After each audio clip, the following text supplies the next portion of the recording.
राजधानी उपखंड दाढ़ा पंचायतर केन्दुपाटणाଠାରେ ଥିବା उत्कलमणि उच्च विद्यापीठर 44तम वार्षिक क्रीड़ा उत्सव अनुष्ठित हो जाइछि। 20-21 तारिख 2 दिन धरी चलीथिला ए उत्सव। ए अवसर एक सभार आयोजन मध्य कराଯାଇथिला। विद्यालय प्रधान शिक्षयित्री मानस मानसुनी दास अतिथि परिचय प्रदान करथिले। मुख्य अतिथि भावे दाढ़ा पंचायतर सरपंच निशिपद्मा कांडी जोगदे क्रीड़ा उत्सव को उद्घाटन करथिले। सम्मानित अतिथि भावे शिक्षाविद भगवान जेना, समाजसेवी निरंजन परिड़ा, नायब सरपंच रणजित दास, संग्राम महापात्र प्रमुख जोगदे क्रीड़ा कसरतर महत्व और उपकारिता संपर्क में छात्र छात्री मानक कहिथिले। छात्र छात्री मानकर विभिन्न क्रीड़ा प्रदर्शन को दर्शक माने बेस मजा सह देखिबा सहित तार मजा मध्य उठाइथिले।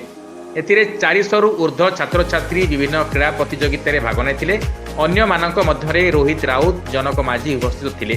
विद्यालयर शिक्षयित्री निरुपमा प्रहराज, दीप्तिमयी बेहरा प्रमुख खेल को परिचालना करथिले।